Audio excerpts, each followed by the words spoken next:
ನಮಸ್ಕಾರ ವೀಕ್ಷಕರೇ, welcome to stocks Kannada. ಬನ್ನಿ ನಾಳೆ ನಿಫ್ಟಿ ಹಾಗೂ ಬ್ಯಾಂಕ್ ನಿಫ್ಟಿ ಅನಲೈಸ್ ಮಾಡೋಣ. ನಾಳೆ ನಿಫ್ಟಿ ಮತ್ತು ಬ್ಯಾಂಕ್ ನಿಫ್ಟಿ ನೋಡೋಕ್ಕಿಂತ ಮೊದಲು ನಾವು ಇಂಪಾರ್ಟೆಂಟ್ ಒಂದು ವಿಷಯ ಇದೆ ರಿಗಾರ್ಡಿಂಗ್ ನಾಳೆ ಶೇರ್ ಮಾರ್ಕೆಟ್ಗೆ. ಹಿಂಡನ್ಬರ್ಗ್ ನಿಮಗೆಲ್ಲ ಗೊತ್ತೇ ಇದೆ. ಹಿಂಡನ್ಬರ್ಗ್ ಕಳೆದ ವರ್ಷ ತುಂಬ ಒಂದು ಹಲ್ಚಲ್ ಕ್ರಿಯೇಟ್ ಮಾಡಿತ್ತು ಮಾರ್ಕೆಟ್ನಲ್ಲಿ ರಿಗಾರ್ಡಿಂಗ್ ಅದಾನಿಯವ್ರ ಬಗ್ಗೆ ಒಂದು ರಿಸರ್ಚ್ ಡಾಕ್ಯುಮೆಂಟ್ಸನ್ನು ಪ್ರೊಡ್ಯೂಸ್ ಮಾಡಿಬಿಟ್ಟು ಅದನ್ನ ಸೆಲ್ ಆಫ್ ಮಾಡಿತ್ತು. ಅದರಲ್ಲಿ ಅವ್ರ ಕೆಲಸನೇ ಸೆಲ್ ಆಫ್ ಮಾಡೋದು, ದುಡ್ಡು ಮಾಡೋದು. ಆದರೆ ಅವರು ರಿಪೋರ್ಟ್ಸು ಹೇಗಿರುತ್ತೆ ಅದು important.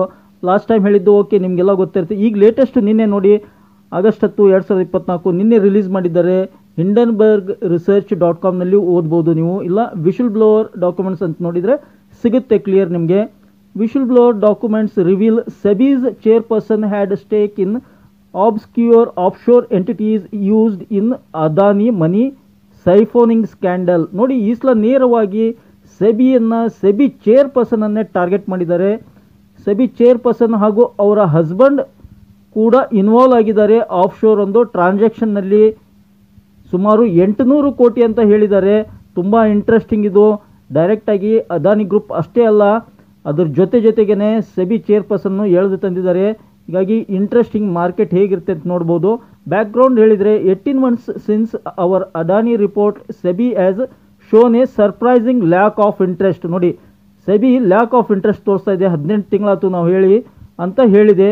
In Adani is alleged undisclosed web of Mauritius and offshore shell entities. ನೋಡಿ, ಮಾರಿಷಿಯಸ್ ಮತ್ತು ಶೆಲ್ ಎಂಟಿಟೀಸ್ನಲ್ಲಿ ಅವರ ಸ್ಟೇಕ್ ಇವೆ ಅದಾನಿಯವ್ರದ್ದು. ಅವರ ಬ್ರದರ್ ಇದನ್ನು ಹ್ಯಾಂಡಲ್ ಮಾಡ್ತಾ ಇದ್ದಾರೆ, ಅದಾನಿಯವರ ಬ್ರದರ್ ಅಂತ ಹೇಳಿದ್ದಾರೆ.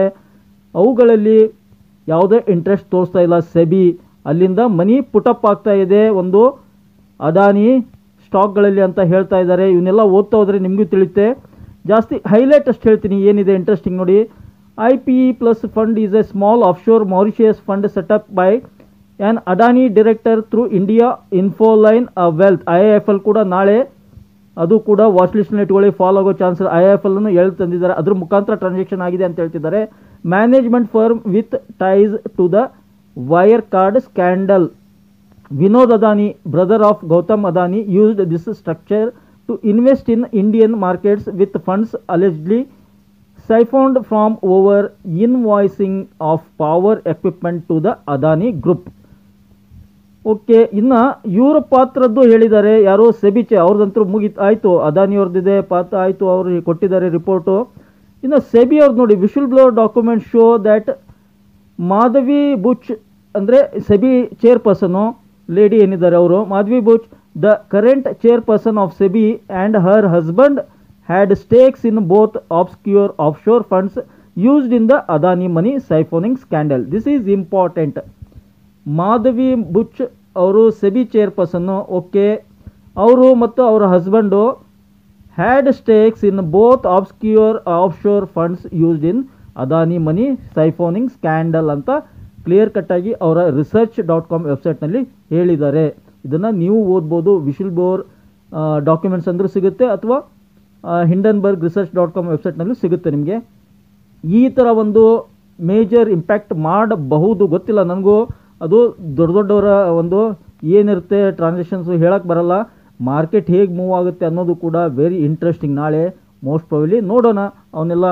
ಇದಂತರೂ ನಾಳೆ ಒಂದು ಇಂಪ್ಯಾಕ್ಟ್ ಮಾಡ್ತಕ್ಕಂಥ ಮಾಹಿತಿ ನಿಮ್ಮ ಮುಂದೆ ಇರಲಿ ಅಂತ ಹೇಳಿದ್ದೀನಿ. ಡೈರೆಕ್ಟಾಗಿ ಸೆಬಿ ಚೇರ್ಪರ್ಸನ್ಗೆ ಅಟ್ಯಾಕ್ ಮಾಡಿರೋದ್ರಿಂದ ಇಂಡೆಕ್ಸ್ನಲ್ಲಿ ವೊಲಟಿಲಿಟಿ ಬರೋ ಚಾನ್ಸಸ್ ಇದೆ. ನೋಡೋಣ, ನಾವು ಚಾರ್ಟ್ ನೋಡೋಣ ಬನ್ನಿ. ಇದು ನಿಫ್ಟಿದು 5 minutes ಕ್ಯಾಂಡಲ್ ಸ್ಟಿಕ್ ಚಾರ್ಟ್. ಇದು 24,386 ಮಾರ್ಕೆಟ್ ಓಪನ್ ಆಯಿತು. ಹಾಗೆ 24,419 ಒಂದು ಹೈ ಆಯಿತು, ಅಲ್ಲಿಂದ ಫಾಲ್ ಆಗಿ ನೋಡಿ ಕಂಪ್ಲೀಟ್ ರೇಂಜ್ ಬೌಂಡ್. ಯಾವುದೇ ಟ್ರೇಡ್ಸು ಸಿಕ್ಕಿರಕ್ಕಿಲ್ಲ ಅನ್ಕೊತೀನಿ. ನಾನಂತೂ ಟ್ರೇಡ್ ಮಾಡಿದ್ದಿಲ್ಲ ಅವತ್ತು. ಹೀಗಾಗಿ ಯಾರಿಗೂ ಕೂಡ ಆಪ್ಷನ್ ಬಯಸ್ಗೆ ನಾನು ಹೇಳ್ತಾ ಇರೋದು, ಆಪ್ಷನ್ ಸೆಲ್ಲರ್ಸ್ಗೆ ಒಳ್ಳೆ ದುಡ್ಡಾಗಿರುತ್ತೆ. ಏನಕ್ಕೆಂದರೆ ಇಲ್ಲಿ ಕಾಲ್ ಸೆಲ್ ಮಾಡೋದು, ಇಲ್ಲಿ ಪುಟ್ ಸೆಲ್ ಮಾಡಿದರೆ they use to get good money. ಆದರೆ ನಮ್ದು ಹಾಗಲ್ಲ, ಆಪ್ಷನ್ ಬಯಸ್ಗೆ ಪ್ರೈಸ್ ಮೂಮೆಂಟಮ್ ಇದ್ದಾಗ ದುಡ್ಡು ಮಾಡ್ಕೋಬೇಕಾಗುತ್ತೆ. ಈ ಥರ ರೇಂಜ್ ಬೌಂಡ್ ಇದ್ದಾಗ ಪ್ರೀಮಿಯಂ ಡಿಕೆ ಆಗ್ತವೆ, ಯಾವುದೇ ದುಡ್ಡು ಮಾಡಲಿಕ್ಕಾಗಲ್ಲ. 5 minutes ಚಾರ್ಟ್ನಲ್ಲಿ ಈ ಥರ ಇದೆ. ಫ್ರೈಡೇ ಯಾವುದೇ ಒಂದು ಮೂಮೆಂಟಮ್ ಇದ್ದಿದ್ದಿಲ್ಲ, ಗ್ಯಾಪ್ ಅಪ್ ಆಗಿದೆ. ಅಫ್ಕೋರ್ಸ್ ಯಾರ್ಯಾರು ಇಲ್ಲಿ ಪೊಸಿಷನ್ ಕ್ರಿಯೇಟ್ ಮಾಡ್ಕೊಂಡಿರ್ತಾರೆ ಹಿಂದಿನ ದಿನ ಅವ್ರಿಗೆ ಪ್ರಾಫಿಟ್ ಆಗಿರುತ್ತೆ.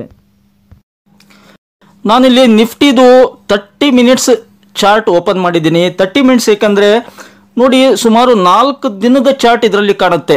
4 ಡೇಸ್ ಚಾರ್ಟು ನಿಮಗೆ ಕಾಣುತ್ತೆ. 1 day, 2 day, 3 day, 4 day, 5th 5 ದಿನದ್ದು ಚಾರ್ಟ್ ಆಟ್ ಎ ಟೈಮ್ ಸಿಗ್ತಾ ಇದೆ ನೋಡಿ. 4 ದಿನದ್ದು ಕಂಟಿನ್ಯೂ ಒಂದು ಲೈನ್ ಇತ್ತು, ಒಂದೇ ಲೈನಲ್ಲಿ ರೆಸಿಸ್ಟೆನ್ಸ್ ಫೇಸ್ ಆಗಿ ಕೆಳಗಡೆ ಫಾಲ್ ಆಯಿತು. ಓಕೆ, ಫ್ರೈಡೇ ಅಪ್ಸೈಡ್ ಮೂವ್ ಆಯಿತು, ನಾವು ಚೆನ್ನಾಗಿ ಅಂತ ತಿಳ್ಕೊಂಡಿದ್ದೀವಿ. ನೋಡೋಣ, 24,300 ದಾಟಿಬಿಟ್ಟು ಅದ್ರ ಮೇಲ್ಗಡೆ ಸಸ್ಟೇನ್ ಆಗಿದೆ. ಹೀಗಾಗಿ ಒಂದು ನೋಡಿ, ಇಲ್ಲಿ ಒಂದು ಏನಿದೆಯಲ್ಲ ಬಿಗ್ ರೆಸಿಸ್ಟೆನ್ಸ್ ಇದೆ. ಎಲ್ಲಿ 24,410ರಲ್ಲಿ ಬಿಗ್ ರೆಸಿಸ್ಟೆನ್ಸ್ ಇದೆ.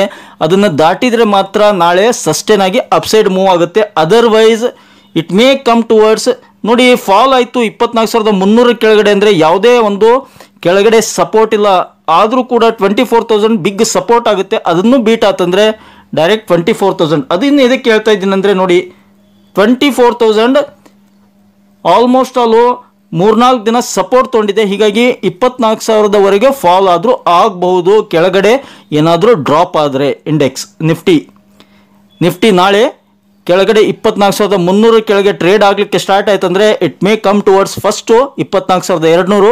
ಅದನ್ನು ಅಲ್ಲಿಗೂ ಸಪೋರ್ಟು ಬ್ರೇಕ್ ಆಯಿತು ಅಂತಂದರೆ ಇಟ್ ಮೇ ಕಮ್ ಟುವರ್ಡ್ಸ್ 24,000 ಅಂತ ಇಟ್ಕೋಬೋದು. ಹೀಗಾಗಿ 1 ದಿನ 2 ದಿನ ಇಲ್ಲಿ ಫಾಲ್ ಆಗಿಬಿಟ್ಟು ಮತ್ತೆ ರಿಕವರಿ ಆಗ್ಬೋದು ಒಂದು ಸಿಚುವೇಶನ್. ಸೆಕೆಂಡ್ ಏನಪ್ಪ ಅಂದರೆ 24,400 ನಾಳೆನೇ ಕ್ರಾಸ್ ಆಯ್ತಂದರೆ ಒಂದು 10 ನಿಮಿಷ ಅಲ್ಲಿ ಸಸ್ಟೇನ್ ಆದರೆ 24,500ವರೆಗೆ ರೀಚ್ ಆಗಬಹುದು. ಅದು ಕೂಡ ಪಾಸಿಬಿಲಿಟಿ ಇದೆ. ಏನಾದರೂ ಹಿಂಡನ್ಬರ್ಗ್ ರಿಪೋರ್ಟನ್ನು ನೆಗ್ಲೆಕ್ಟ್ ಮಾಡ್ತು ಮಾರ್ಕೆಟ್ ಅಂದರೆ ಅಪ್ಸೈಡ್ ಮೂವ್ ಆಗುತ್ತೆ. ಆದರೆ ನಂಗೆ ತಿಳ್ಮಟ್ಟಿಗೆ ಡೈರೆಕ್ಟಾಗಿ ಅವರು ಸೆಬಿ ಚೇರ್ಪರ್ಸನ್ನೇ ಅಟ್ಯಾಕ್ ಮಾಡಿದಾಗ ಅವ್ರದ್ದು ಒಂದು ಡಿಫಾಲ್ಟ್ ತೋರಿಸಿದಾಗ ಮೋಸ್ಟ್ಲಿ ಇಂಡೆಕ್ಸ್ ಮೇಲೆ ಪರಿಣಾಮ ಬೀರ್ಬೋದು ಅನಿಸ್ತಾ ಇದೆ. ನನಗೂ ಗೊತ್ತಿಲ್ಲ ಮಾರ್ಕೆಟ್ ಹೇಗೆ ರಿಯಾಕ್ಟ್ ಮಾಡ್ತವೆ, ಏಕೆಂದರೆ ದೊಡ್ಡವ್ರ ವ್ಯವಹಾರ ಹೇಗಿರುತ್ತೆ ಗೊತ್ತಿಲ್ಲ. ಮಾರ್ಕೆಟ್ ಹೇಗೆ ರಿಯಾಕ್ಟ್ ಮಾಡುತ್ತೆ ಬೆಳಗ್ಗೆನೇ ನೋಡಬೇಕು. ಆದರೆ ಚಾರ್ಟ್ ನೋಡಿದರೆ ಕ್ಲಿಯರ್ ಕಟ್ ರೆಸಿಸ್ಟೆನ್ಸ್ನಲ್ಲಿ ಬಂದು ನಿಂತಿದೆ 24,360ರಲ್ಲಿ. 24,400 ದಾಟಿದರೆ ಮಾತ್ರ ಪಾಸಿಟಿವ್ ಒಂದು ಪೊಸಿಷನ್ ಕ್ರಿಯೇಟ್ ಮಾಡ್ಕೊಳ್ಳಿ. ಅದರ್ವೈಸ್ ಬಿಟ್ಬಿಡಿ, ಕೆಳಗಡೆ ಬರೋ ಚಾನ್ಸ್ ಇದೆ. ಕೆಳಗಡೆ ಏನಾದರೂ 24,300 ಕೆಳಗಡೆ ರನ್ ಆಗಲಿಕ್ಕೆ ಸ್ಟಾರ್ಟ್ ಆಯಿತು, ಒಂದು ಬೇರಿಶ್ ಕ್ಯಾಂಡಲ್ ಫಾರ್ಮ್ ಅಂತಂದರೆ 24,200ವರೆಗೂ ಬರ್ಬೋದು. ಇನ್ನು ಡೈಲಿ ಚಾರ್ಟ್ ಓಪನ್ ಮಾಡಿದ್ದೀನಿ ನಿಫ್ಟಿದು. ಡೈಲಿ ಚಾರ್ಟ್ ನೋಡಿ, ಎಕ್ಸಾಕ್ಟ್ಲಿ ಇಲ್ಲಿ ಒಂದು ಬಾಸ್ಕೆಟ್ ಡ್ರಾ ಮಾಡಿದ್ವಿ ನಾವು. ಅದ್ರ ಮೇಲ್ಗಡೆ ಓಕೆ 24,350ರಲ್ಲಿ ಕ್ಲೋಸ್ ಆಗಿದೆ. ಅದನ್ನ ಸಸ್ಟೇನ್ ಆಗಿ ಮೇಲ್ಗಡೆ ಹೋದರೆ ಇಲ್ಲಿ ಗ್ಯಾಪ್ ಇದೆ ಅಂತ ಹೇಳಿದ್ದೆ, ಆ ಗ್ಯಾಪ್ ಫಿಲಪ್ ಆಗುತ್ತೆ. ಅದು 24,670ವರೆಗೆ ಬರುತ್ತೆ. ಅದು 24,410 ಕ್ರಾಸ್ ಆದರೆ ಮಾತ್ರ ನೆಕ್ಸ್ಟ್ ಟಾರ್ಗೆಟ್ ನಾವು 24,500 24,600 ಅಂತ ಇಟ್ಕೋಬೋದು. ಅಂಟಿಲ್ ಅನ್ಲೆಸ್ 24,410 ಕ್ರಾಸ್ ಆಗೋವರೆಗೂ ಯಾವುದೇ ಪೊಸಿಷನ್ನ ಕ್ರಿಯೇಟ್ ಮಾಡ್ಕೋಬೇಡಿ ಟುವರ್ಡ್ಸ್ ಅಪ್ಸೈಡ್. ಇನ್ನು ಕೆಳಗಡೆ ಬಂದರೆ ಒಂದು ಫ್ರೈಡೇ ಕ್ಯಾಂಡಲ್ ನೋಡಿ, ಇನ್ಡಿಸಿಸಿವ್ ಕ್ಯಾಂಡಲ್ ಫಾರ್ಮ್ ಆಗಿದೆ, ಡೋಜಿ ಕ್ಯಾಂಡಲ್ ಫಾರ್ಮ್ ಆಗಿದೆ ಮತ್ತು ಎಕ್ಸಾಕ್ಟ್ಲಿ ಒಂದು ರೆಸಿಸ್ಟೆನ್ಸ್ ಲೈನ್ ಹತ್ರ ನೋಡಿ ಅಲ್ಲಿಯೇ ಕ್ಲೋಸ್ ಆಗಿದೆ. ಅಂದರೆ ಆ ರೆಸಿಸ್ಟೆನ್ಸನ್ನು ದಾಟಿಬಿಟ್ಟು ಮೇಲ್ಗಡೆ ಸಸ್ಟೇನ್ ಆದರೆ ಮಾತ್ರ ಅಪ್ಸೈಡ್ ಮೂವ್ ಬರುತ್ತೆ. Otherwise it may come towards. ಹೌದಾ? ಎಷ್ಟು ಇಂಟ್ರೆಸ್ಟಿಂಗ್ ಫ್ಯಾಕ್ಟ್ ಇದೆ, ಎಷ್ಟು ಇಂಟ್ರೆಸ್ಟಿಂಗ್ ಆಗಿ ಸಪೋರ್ಟ್ ರೆಸಿಸ್ಟೆನ್ಸು ರೋಲ್ ಪ್ಲೇ ಮಾಡ್ತವೆ ನೋಡಿ. ಎಕ್ಸಾಕ್ಟ್ಲಿ ಸಪೋರ್ಟ್ ರೆಸಿಸ್ಟೆನ್ಸ್ ಲೈನ್ ಹತ್ರ ಮಾರ್ಕೆಟ್ ಕ್ಲೋಸ್ ಆಗಿದೆ. 24,410 ರೆಸಿಸ್ಟೆನ್ಸ್ ಇದೆ. ಆಲ್ಮೋಸ್ಟ್ ಅಲ್ಲಿ ನೋಡಿ 24,419 ಹೈ ಆಗಿತ್ತು ಫ್ರೈಡೇದ್ದು, ಅಲ್ಲಿಂದ ರಿಜೆಕ್ಷನ್ ಆಗಿದೆ. 24,367ರಲ್ಲಿ ಕ್ಲೋಸ್ ಆಗಿದೆ, 50 ಪಾಯಿಂಟ್ ಫಾಲ್ ಆಗಿದೆ. ಅಂದಾಗ 24,410 ಮೇಜರ್ ಒಂದು ರೆಸಿಸ್ಟೆನ್ಸ್ ಇದೆ. ಅದನ್ನು ದಾಟಿದರೆ ಮಾತ್ರ ಅಪ್ಸೈಡ್ ಬಿಗ್ ರ್ಯಾಲಿ ಬರ್ಬೋದು. ಇಲ್ಲಂದರೆ ನಾಳೆ ಏನಾದರೂ ಒಂದು ಇಲ್ಲಿ ಒಂದು ಚಿಕ್ಕ ಪ್ಯಾಟರ್ನ್ ಫಾರ್ಮ್ ಆಗ್ತಾ ಇದೆ ನೋಡಿ. ಓಕೆ, ಇಲ್ಲಿ ಒಂದು ಓಕೆ ಈ ಥರ ಇದೆ. ಇಷ್ಟರೊಳಗೆ ಮಾರ್ಕೆಟ್ ಬಂದುಬಿಟ್ಟು ಮತ್ತೆ ರಿಕವರಿ ಆಗ್ಬೋದು, ಹೀಗೆ ನನ್ನ ಅಬ್ಸರ್ವೇಷನ್ ಅಂತ ಇದೆ. ಏಕೆಂದರೆ ಪ್ಯಾಟರ್ನ್ ಆ ಥರ ಫಾರ್ಮ್ ಆಗ್ತಾ ಇದೆ. ಆದರೂ ಕೂಡ ನಾವು ನಾಳೆದು ಸಪೋರ್ಟು ರೆಸಿಸ್ಟೆನ್ಸ್ ನೋಡೋದಾದರೆ ಅಪ್ಸೈಡ್ ಓಕೆ ಫಸ್ಟ್ ಹೇಳಿಬಿಟ್ಟಿದ್ದೀನಿ ನಾನು. 24,410 ಕ್ರಾಸ್ ಆದರೆ ಮಾತ್ರ 24,500 24,650 670ವರೆಗೆ ಬರುತ್ತೆ. ಅದರ್ವೈಸ್ ಕೆಳಗಡೆ 24,300 ಮೇಜರ್ ಸಪೋರ್ಟ್ ಇದೆ. ಅದನ್ನು ಬ್ರೇಕ್ ಆಯಿತು ಅಂದರೆ 24,200 ಓಕೆ 24,080 24,000 ಈ ಥರ ಕೆಳಗಡೆ ಸಪೋರ್ಟ್ ಲೈನ್ಗಳಿವೆ. ಆ ಸಪೋರ್ಟ್ ಹೇಗೆ ಬ್ರೇಕ್ ಮಾಡುತ್ತೆ ಕೆಳಗಡೆ ಬರ್ಬೋದು, ಅಥವಾ ಗ್ಯಾಪ್ ಡೌನ್ ಓಪನ್ ಆಯ್ತು ಅಂದರೆ ಅಲ್ಲಿಂದ ಏನಾದರೂ ರಿಕವರಿ ಆದರೆ ಓಕೆ, ರಿಕವರಿ ಆಗಲಿಲ್ಲ ಒಂದು ಬೇರಿಶ್ ಕ್ಯಾಂಡಲ್ ಫಾರ್ಮ್ ಆದರೆ ಮೇಜರ್ ಫಾಲ್ ಆದರೂ ಆಗ್ಬೋದು, ಹೇಳಲಿಕ್ಕೆ ಬರಲ್ಲ. ಇಲ್ಲ ಎಲ್ಲಿ ಲಾಂಗ್ ಸ್ಟ್ರಕ್ಚರ್ ನೋಡಿದರೆ ಎಲ್ಲಿ ಸಪೋರ್ಟ್ ಬರುತ್ತೆ ನಮಗೆ, ಯಾಕೆ ಓಕೆ ಒಂದು ಇಲ್ಲಿ 4ನೇ ತಾರೀಕಿನ ಕ್ಯಾಂಡಲ್ ಸುಮಾರು ದಿನ ಹೇಳಿದ್ದೆ ನಾನು, ಅಲ್ಲಿವರೆಗೆ ಇನ್ನೂ ಬಂದಿಲ್ಲ. ಆಲ್ರೆಡಿ ಬ್ಯಾಂಕ್ ನಿಫ್ಟಿ ಅಲ್ಲಿವರೆಗೆ ಬಂದುಬಿಟ್ಟು ಟಚ್ ಆಗಿ ಮತ್ತೆ ಮೇಲ್ಗಡೆ ಮೂವ್ ಆಗಿದೆ. ಇನ್ನೊಂದು ಸಪೋರ್ಟ್ ಇತ್ತು, ಅಲ್ಲಿವರೆಗೂ ಕೂಡ ಬರಲಿಲ್ಲ. 23,750 800 ಹೀಗೆ ಬರುತ್ತೆ. ಆ್ಯಕ್ಚುಲಿ 23,800 ಹತ್ರ 23,850ವರೆಗೆ ಸಪೋರ್ಟ್ ತೊಗೊಂಡ್ಬಿಟ್ಟು ಮೇಲ್ಗಡೆ ಹೋಗಿದೆ. ಹೀಗಾಗಿ ನಾವು ಡೈಲಿ ಬೇಸಿಸ್ ನೋಡೋದಾದರೆ 23,750 23,200 ಈ ಥರ ಬರೋ ಚಾನ್ಸಸ್ ಇದೆ. ಸಪೋಸ್ ವೀಕ್ ಆದರೆ ನಾಳೆ ಒಂದು ಬೀರಿಶ್ ಕ್ಯಾಂಡಲ್ ಫಾರ್ಮ್ ಆಯ್ತು ಅಂತಂದರೆ ಈ ಥರ ಏನಾದರೂ ಮತ್ತೆ ನಾಡಿದ್ದು ಬರ್ಬೋದು. ಈ ಥರ ಬಂದ್ಬಿಟ್ಟು ಸಪೋರ್ಟ್ ತೊಗೊಂಡು ಮೇಲೆ ಹೋಗ್ಬೋದು, ಅಥವಾ ಅಂಟಿಲ್ 23,500 ಅಥವಾ 23,200ವರೆಗೆ ಬಂದುಬಿಟ್ಟು ಮೇಲ್ಗಡೆ ಹೋಗೋ ಚಾನ್ಸಸ್ ಇರುತ್ತೆ. ಕೇರ್ಫುಲ್ಲಾಗಿ ಟ್ರೇಡ್ ಮಾಡಿ, ಸ್ಟಾಪ್ ಲಾಸ್ ಇಡಿ, ಹಾಗೆ ಸಪೋರ್ಟ್ ರೆಸಿಸ್ಟೆನ್ಸನ್ನು ಕಂಪಲ್ಸರಿ ನೋಡ್ಕೊಂಡ್ಬಿಟ್ಟು ಟ್ರೇಡ್ ಮಾಡಿ. ಬ್ಲೈಂಡಾಗಿ ಟ್ರೇಡ್ ಮಾಡಬೇಡಿ. ರಿಸಲ್ಟ್ ಇದು ಇಂಪ್ಯಾಕ್ಟ್ ನ್ಯೂಸ್ ಇಂಪ್ಯಾಕ್ಟ್ ಆತಂದರೆ ವೀಕ್ ಆಗುತ್ತೆ, ನ್ಯೂಸನ್ನು ನೆಗ್ಲೆಕ್ಟ್ ಮಾಡ್ತು ಮಾರ್ಕೆಟ್ ಅಂದರೆ ಅಪ್ಸೈಡ್ ಮೂವ್ ಆಗುತ್ತೆ. ಇದು ಲಾಜಿಕಲಿ ಹೇಳ್ಬೇಕಂದ್ರೆ ನ್ಯೂಸ್ ಮಾತ್ರ ತುಂಬ ಒಂದು ಡೈರೆಕ್ಟಾಗಿ ಸೆಬಿ ಚೇರ್ಪರ್ಸನ್ನ ಅಟ್ಯಾಕ್ ಮಾಡಿರೋದ್ರಿಂದ ಸ್ವಲ್ಪ ಇಂಡೆಕ್ಸ್ ಮೇಲೆ ಪರಿಣಾಮ ಬೀರ್ಬೋದು ಅಂತ ನನಗೆ ಪರ್ಸನಲ್ ಅನಿಸ್ತಾ ಇದೆ. ಅಥವಾ ಮಾರ್ಕೆಟ್ ಏನಾದರೂ ನೆಗ್ಲೆಕ್ಟ್ ಮಾಡ್ತು ಅಂದರೆ ಕೇವಲ ಅದಾನಿ ಸ್ಟಾಕ್ಗಳು ಮಾತ್ರ ಫಾಲ್ ಆಗ್ಬೋದು, ಮತ್ತು IIFL ಫಾಲ್ ಆಗ್ಬೋದು. ಅದನ್ನು ಬಿಟ್ಟರೆ ಬೇರೆ ಸ್ಟಾಕ್ಗಳು ಅಪ್ಸೈಡ್ ಮೂವ್ ಆದರೆ ಇಂಡೆಕ್ಸ್ ಕೂಡ ಅಪ್ಸೈಡ್ ಮೂವ್ ಆಗೋ ಚಾನ್ಸಸ್ ಇರುತ್ತೆ. ಯಾವುದಕ್ಕೂ ಡೈರೆಕ್ಟಾಗಿ ಮಾರ್ಕೆಟ್ ಓಪನ್ ಆದ ತಕ್ಷಣವೇ ಎಂಟರ್ ಆಗಬೇಡಿ. ವೇಟ್ ಆ್ಯಂಡ್ ವಾಚ್ ಮಾಡಿ, ಸಪೋರ್ಟು ರೆಸಿಸ್ಟೆನ್ಸ್ ನೋಡ್ಕೊಂಡ್ಬಿಟ್ಟು ನಿಮ್ಮ ಪೊಸಿಷನ್ನ ಕ್ರಿಯೇಟ್ ಮಾಡ್ಕೋಬೋದು. ವೀಕ್ಲಿ ಚಾರ್ಟ್ ನೋಡೋಣ. ವೀಕ್ಲಿದು ನಿಫ್ಟಿದು ವೀಕ್ಲಿ ಚಾರ್ಟು ಓಕೆ. ವೀಕ್ಲಿದು ಚಾರ್ಟ್ ಮಾತ್ರ ಬುಲ್ಲಿಶ್ ಹ್ಯಾಮರ್ ಕ್ಯಾಂಡಲ್ ಫಾರ್ಮ್ ಆಗಿದೆ. ವೀಕ್ಲಿ ಚಾರ್ಟ್ ಚೆನ್ನಾಗಿದೆ ಅಂತ ಹೇಳ್ಬೋದು. ಬುಲ್ಲಿಶ್ ಹ್ಯಾಮರ್ ಕ್ಯಾಂಡಲ್ ಅಂದಾಗ ಇಟ್ ಸಿಗ್ನಲ್ಸ್ ಬುಲ್ಲಿಶ್ ಅಂತಲೇ ಸಿಗ್ನಲ್ ಮಾಡುತ್ತೆ. ಆದರೂ ಒಂದು ಗ್ಯಾಪ್ ಇದೆ ಇಲ್ಲಿ, ಯಾವಾಗ ಫಿಲ್ ಆಗುತ್ತೆ ಗೊತ್ತಿಲ್ಲ. ಇವಾಗ ನ್ಯೂಸ್ ಮಾತ್ರ ಇಂಪ್ಯಾಕ್ಟ್ ಆದರೆ ಮತ್ತೆ ಫಾಲ್ ಆಗ್ಬೋದು. ಇದ್ರದ್ದು ಲೋ ಏನಿದೆ ನೋಡಿ, ಎಷ್ಟು ಬರ್ತಿದ್ದು 23,850 23,900 ಬರುತ್ತೆ. Last week candle low. Okay, on weekly basis ಹೇಳ್ತಾ ಇರೋದು. ಓಕೆ, ಅಲ್ಲಿವರೆಗೆ ಬಂದ್ಬಿಟ್ಟು ಮತ್ತೆ ಸಪೋರ್ಟ್ ತೊಗೊಂಡು ಅಪ್ಸೈಡ್ ಮೂವ್ ಆದರೂ ಆಗ್ಬೋದು, ಹೇಳಕ್ಕೆ ಬರಲ್ಲ. ಇಲ್ಲಿವರೆಗೆ ಬಂದ್ಬಿಟ್ಟು ಸಪೋರ್ಟ್ ತೊಗೊಂಡು ಮೇಲ್ಗಡೆ ಮೂವ್ ಆದರೂ ಆಗ್ಬೋದು. ಕ್ಲಿಯರ್ಲಿ ಡಿಪೆಂಡ್ಸ್ ಆನ್ ನಾಳೆ ಮಾರ್ಕೆಟ್ ಹೇಗೆ ಓಪನ್ ಆಗುತ್ತೆ. ನೋ ಬಡಿ ಟೆಲ್ಸ್, ಯಾಕಂದರೆ ನ್ಯೂಸು ಆ ಥರ ಮಿಕ್ಸ್ಡ್ ಇದೆ. ನ್ಯೂಸ್ ನೋಡಿದರೆ ವೆರಿ ನೆಗೆಟಿವ್ ಅನಿಸುತ್ತೆ, ಬಟ್ ಚಾರ್ಟ್ ಪ್ಯಾಟರ್ನ್ ನೋಡಿದರೆ ಓಕೆ, ಆ ಥರ ಏನು ಇಂಪ್ಯಾಕ್ಟ್ ಆಗಲ್ಲ ಅಂತ ಹೇಳ್ತಾ ಇದೆ. ಇನ್ನು ಬ್ಯಾಂಕ್ ನಿಫ್ಟಿ 5 ಮಿನಿಟ್ಸ್ ಚಾರ್ಟ್ ಇದು. ಬ್ಯಾಂಕ್ ನಿಫ್ಟಿದು 50,612ರಲ್ಲಿ ಓಪನ್ ಆಯಿತು. ಓಕೆ, ನಂತರ 50,707 ಒಂದು ಹೈ ಫಾರ್ಮ್ ಆಯಿತು. 50,750 ಒಂದು ರೆಸಿಸ್ಟೆನ್ಸ್ ಇದೆ ಅಂತ ನಾವು ಹಿಂದಿನ ದಿನ ಹೇಳಿದ್ವಿ. ಅಲ್ಲಿವರೆಗೆ ಬಂದಿದೆ 50,707, ಅಲ್ಲಿಂದ ರಿಜೆಕ್ಷನ್ ಆಗಿದೆ. ಇಲ್ಲೊಂದು ಇಂಟ್ರೆಸ್ಟಿಂಗ್ ಫ್ಯಾಕ್ಟ್ ಹೇಳ್ತೀನಿ ನೋಡಿ, ಯಾರಿಗೆ ಆಪ್ಷನ್ ಬಯಸ್ಗೆ.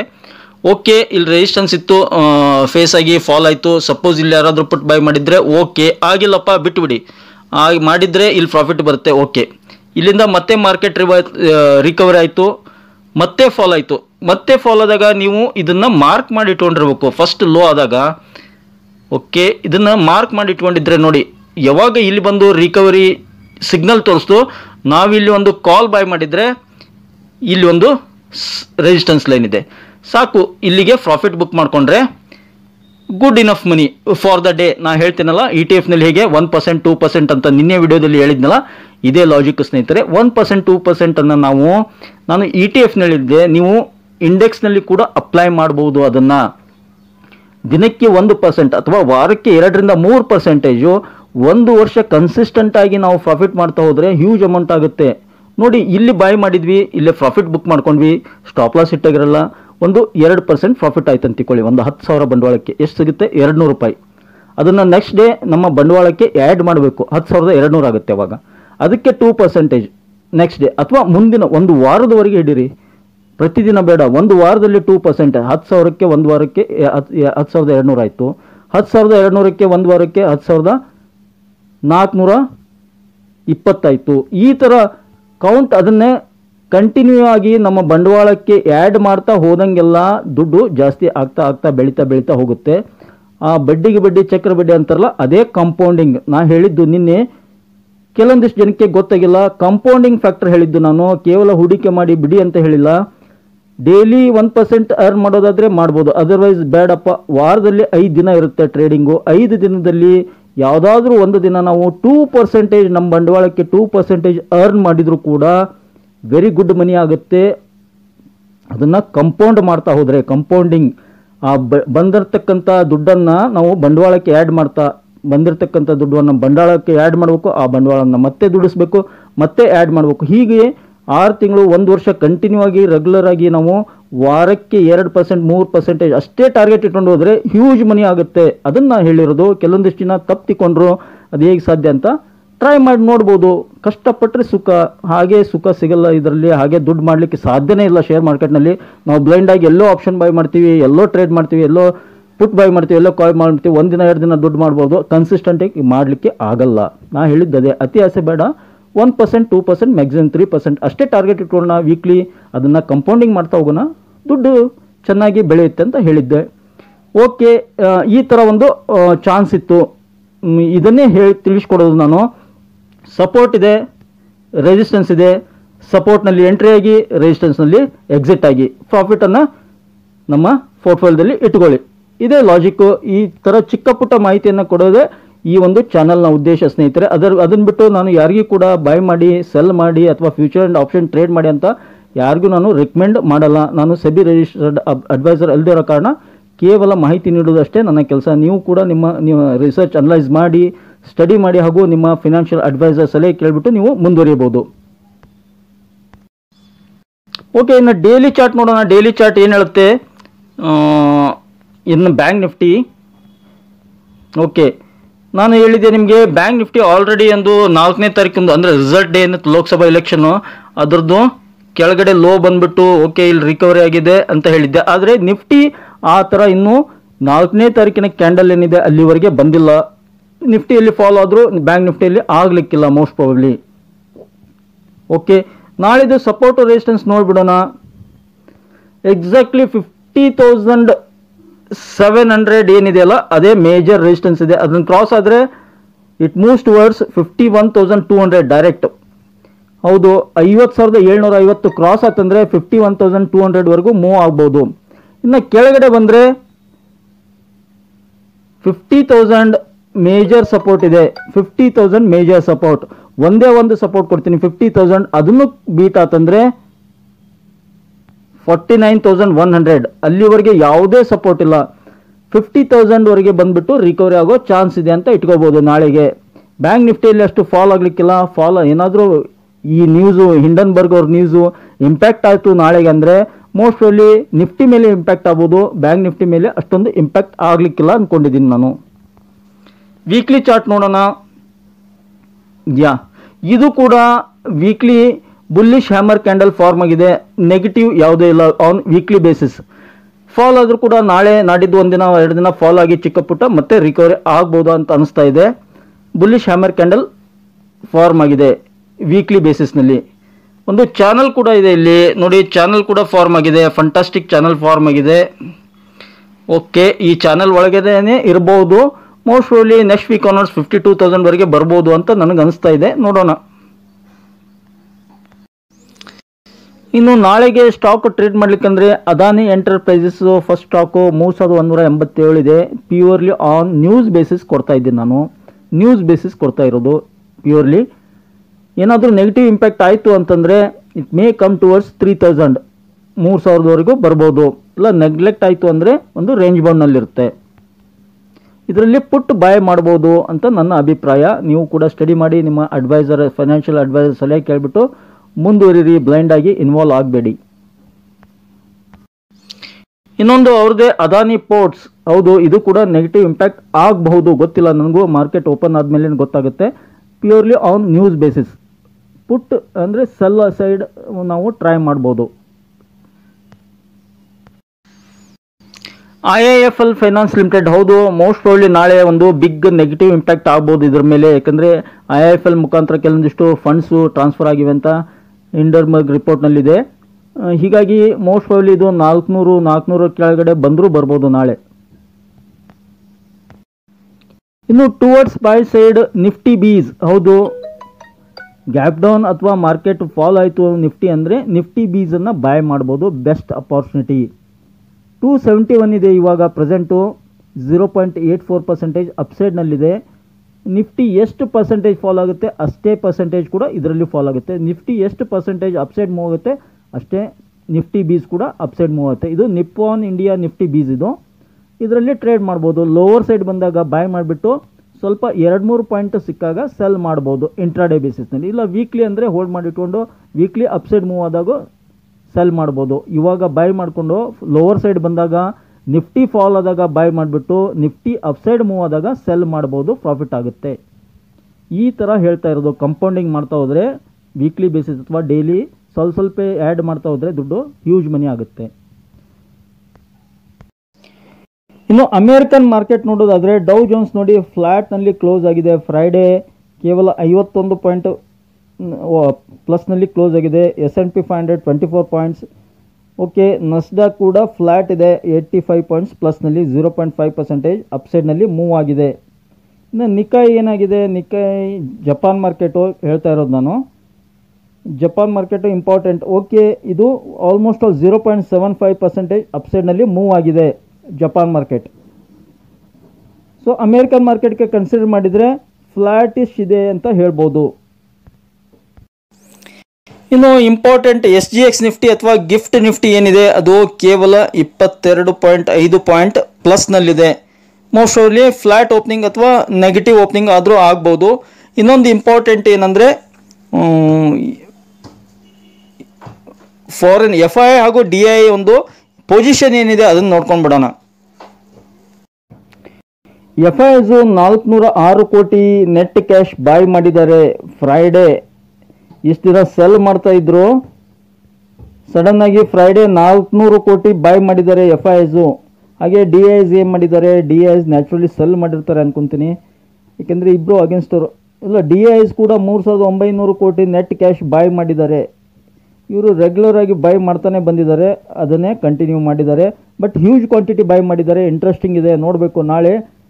ಸೊ ನನಗನ್ಸುತ್ತೆ ಮಾರ್ಕೆಟ್ ವೋಲಟೈಲ್ ಇರ್ಬೋದು ನಾಳೆ, ಯಾಕಂದರೆ ಸೆಬಿ ಹೇಗೆ ರಿಯಾಕ್ಟ್ ಮಾಡುತ್ತೆ ಸೆಬಿ ಮೇಲೆ ಅಲಿಗೇಷನ್ ಬಂದಾಗ.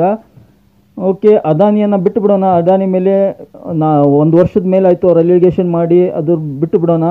ಲೇಟೆಸ್ಟಾಗಿ ಸೆಬಿ ಮೇಲೇ ಡೈರೆಕ್ಟ್ ಒಂದು ಅಲಿಗೇಷನ್ ಬಂದಾಗ, ಅದರ ಒಂದು ಚೇರ್ಪರ್ಸನ್ ಮೇಲೆ ಅಲಿಗೇಷನ್ ಬಂದಾಗ ಮಾರ್ಕೆಟ್ ಹೇಗೆ ರಿಯಾಕ್ಟ್ ಮಾಡುತ್ತೆ ಅನ್ನೋದು ತುಂಬ ಇಂಟ್ರೆಸ್ಟಿಂಗ್ ಆಗುತ್ತೆ ನಾಳೆ ವೇಟ್ ಆ್ಯಂಡ್ ವಾಚ್ ಮಾಡೋಣ. ನನಗೂ ಗೊತ್ತಿಲ್ಲ. ಮೋಸ್ಟ್ ಪ್ರಾಬಬ್ಲಿ ನನ್ನ ಒಂದು ಪರ್ಸ್ನಲ್ ಹೇಳೋದಾದರೆ ಗ್ಯಾಪ್ ಡೌನ್ ಓಪನಿಂಗ್ ಸಿಗ್ಬೋದು, ನಾಳೆ ಫಾಲ್ ಆಗ್ಬೋದು market during the day. At the end of the day ಸ್ವಲ್ಪ ರಿಕವರಿ ಆದರೂ ಆಗ್ಬೋದು ಅಂತ ಅನಿಸುತ್ತೆ. ನೋಡೋಣ ಮಾರ್ಕೆಟ್ ಹೇಗೆ ಓಪನ್ ಆಗುತ್ತೆ ಅಂತ. ಐ ಹೋಪ್ ಈ ಒಂದು ಚಿಕ್ಕ ಮಾಹಿತಿ ನಿಮಗೆ ಇಷ್ಟ ಆಗಿದೆ ಅಂದ್ಕೊಂಡಿದ್ದೀನಿ. ಇಷ್ಟ ಆಗಿದ್ರೆ ಮತ್ತೆ ತಡ ಬೇಗ ಚಾನಲ್ಗೆ ಸಬ್ಸ್ಕ್ರೈಬ್ ಮಾಡಿ. ಹಾಗೆ ಕಮೆಂಟ್ ಬಾಕ್ಸ್ನಲ್ಲಿ ಕಮೆಂಟನ್ನು ಡ್ರಾಪ್ ಮಾಡ್ತಾ don't forget it the like button. Thank you friends, thank you all.